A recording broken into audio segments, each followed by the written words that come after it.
Radio صدائے حریت جموں کشمیر سے سنیے تازہ خبریں۔ کشمیر میڈیا سروس کے ریسرچ سیکشن کی طرف سے آج بچوں کے عالمی دن کے موقع پر جاری کی گئی ایک رپورٹ میں کہا گیا ہے کہ بھارتی فوجیوں نے 1 جنوری 1999 سے اب تک 95,469 شہریوں کو شہید کیا، جن میں 894 بچے ہیں۔ بھارتی فوجیوں کے ہاتھوں ان شہریوں کے قتل عام سے 1,07,780 بچے یتیم ہوئے۔ بھارتی فوجیوں نے پیلٹ گن کی فائرنگ سے اسکول جانے والے بچوں اور بچیوں سمیت ہزاروں افراد کو زخمی بھی کیا ہے۔ کشمیر کونسل یورپی یونین کے زیر اہتمام برسلز میں مقبوضہ کشمیر میں مسلسل لاک ڈاؤن اور بھارتی مظالم کے خلاف آج ایک احتجاجی کیمپ لگایا جا رہا ہے۔ کونسل کے چیئرمین علی رضا سید نے عالمی برادری پر زور دیتے ہوئے کہا ہے کہ مقبوضہ کشمیر میں فوجی محاصرے اور لاک ڈاؤن کو ختم کرانے کے لیے بھارت پر دباؤ بڑھایا جائے۔ مقبوضہ کشمیر میں ایوان صنعت و تجارت کا کہنا ہے کہ بھارت کی طرف سے جاری فوجی محاصرے اور مواصلاتی پابندیوں کی وجہ سے تاجروں کو $1.5 ارب کا نقصان ہوا ہے۔ مقبوضہ کشمیر کے باقی دنیا سے رابطہ منقطع ہونے کی وجہ سے کشمیریوں کو درپیش مشکلات کے بارے میں سوشل میڈیا پر اپنی رائے کا اظہار کرنے پر بھارتی پولیس نے علی گڑھ مسلم یونیورسٹی کی پروفیسر اور ان کے شوہر کے خلاف FIR درج کی ہے۔ FIR کے مطابق ہما پروین ایک پوسٹ میں کہہ رہی ہیں کہ رابطہ منقطع ہونا واقعی تکلیف دہ ہے، چاہے یہ چندریا سے ہو یا کشمیر سے۔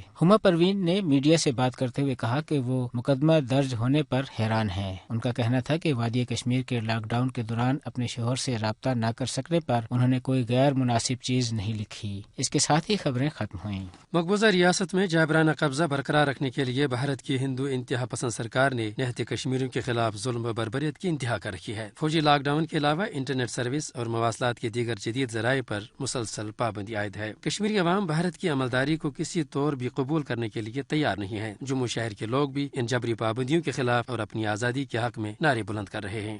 دھارا 370 ہٹنے سے پہلے جہاں کشمیر سے آزادی کی مانگیں سننے کو ملتی تھی، وہیں اب دھارا 370 ہٹنے کے بعد جموں سے بھی آزادی کی مانگیں دکھائی دینے لگی ہیں۔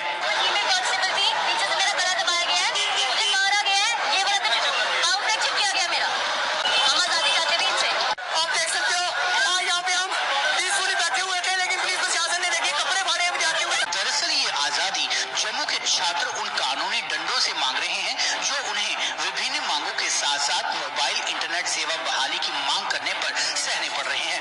پولیس نے درجنوں پردرشنکاریوں کو حراست میں لیا، پر اس بیچ کچھ چھاترائیں اپنے ساتھ ہوئے بربتا کے خلاف آواز بلند کرتی نظر آئیں، جنہیں بھی بعد میں حراست میں لے لیا گیا۔